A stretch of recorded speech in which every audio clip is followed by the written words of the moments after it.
Peut-on avorter plus d'une fois sans danger? Les avortements sont entourés de mythes, et il peut être difficile de connaître la vérité. Par exemple, est-il sans danger d'avorter plus d'une fois?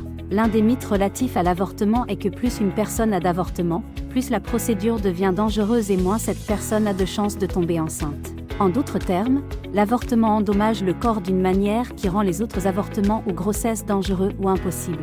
L'origine de ce mythe n'est pas claire, mais il est essentiel que les personnes qui envisagent d'avoir plusieurs avortements sachent la vérité sur ces procédures et leur degré de sécurité. Plus d'un avortement. Au Royaume-Uni, environ une personne sur 3 ayant un utérus aura un avortement, et un autre tiers d'entre elles en aura plus d'un.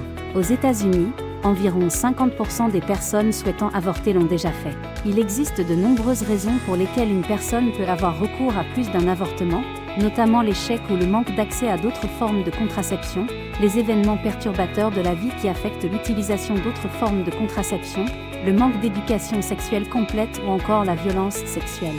De même, une personne peut penser qu'elle est prête pour une grossesse et changer d'avis. Le sexe, comme la vie, est compliqué et à multiples facettes et il n'est pas toujours possible d'être préparé. Les avortements constituent une alternative sûre à la grossesse pour les personnes qui en ont besoin. Les prestataires de soins de santé sont convaincus que les personnes qui ont un avortement dans un environnement sûr ne présentent généralement pas de complications futures en matière de fertilité, de soins prénataux ou d'autres complications médicales.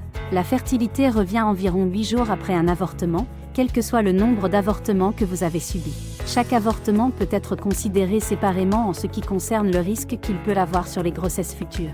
Les personnes qui souhaitent avoir recours à des avortements multiples peuvent être rassurées. La procédure est sans risque la première fois, comme pour toutes les autres. Il y a toujours un risque à subir une intervention médicale, y compris un avortement chirurgical, mais les avortements ne présentent pas un risque plus élevé que toute autre intervention. Au Royaume-Uni et, à l'heure où nous écrivons ces lignes, aux États-Unis, il n'existe aucune limite légale au nombre d'avortements qu'une personne est autorisée à avoir. S'il existait un risque médical important, ce ne serait pas le cas. Avortement ou naissance involontaire. Dans la majorité des cas, les naissances involontaires sont plus dangereuses que le fait d'avoir plus d'un avortement. Si les effets émotionnels, psychologiques et physiques potentiels des avortements ne doivent pas être négligés, ils sont au moins équivalents à ceux d'une naissance non planifiée. La grossesse et l'accouchement ont un effet physique considérable sur le corps humain, laissant certaines personnes avec des dommages à long terme ou irréparables.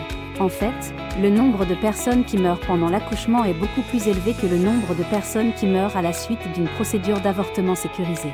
Une étude a révélé que le taux de mortalité parmi les personnes ayant continué leur grossesse était de 8,8 pour 100 000, contre 0,6 pour 100 000 pour les avortements provoqués.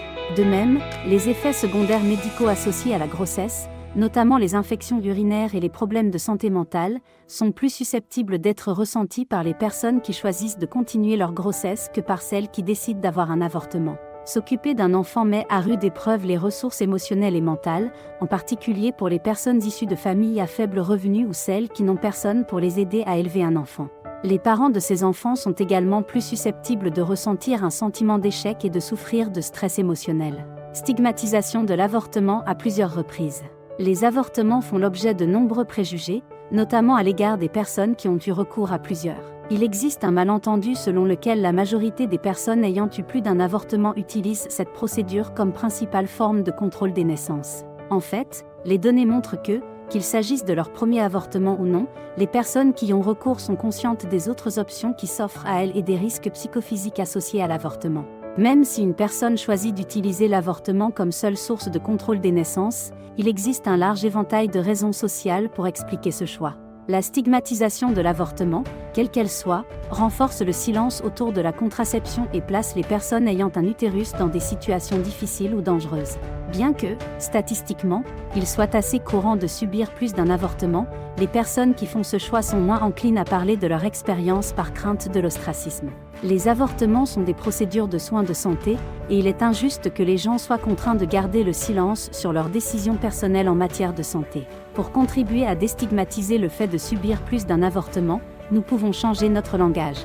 Des organisations telles que De Plus Abortion fournissent de nombreuses ressources sur la manière de le parler d'avortement au pluriel permet non seulement de normaliser l'expérience des gens, mais aussi de mettre en lumière d'autres vérités sur l'avortement. Les avortements ne sont pas des expériences singulières, mais des procédures qui se déroulent parmi des millions d'autres, de différentes manières, pour de nombreuses personnes différentes. De même, le fait d'éviter l'expression « avortement répété » nous aide à changer notre façon de penser à propos des personnes qui pourraient demander plus d'un avortement. L'expression « avortement répété » implique que la personne qui demande un avortement n'a pas appris à éviter la situation ou qu'elle est incapable de briser le cycle des avortements, ce qui est injuste et faux. Enfin, le fait d'éviter l'expression « avortement multiple » permet de rompre le binaire entre les « bonnes personnes » qui ont recours à un seul avortement et les « mauvaises personnes » qui en ont plusieurs. Aller de l'avant. Avoir plus d'un avortement est une expérience plus courante qu'on ne le croit. Ce n'est qu'en créant une culture dans laquelle nous pouvons parler ouvertement et honnêtement de l'avortement que la stigmatisation commencera à disparaître.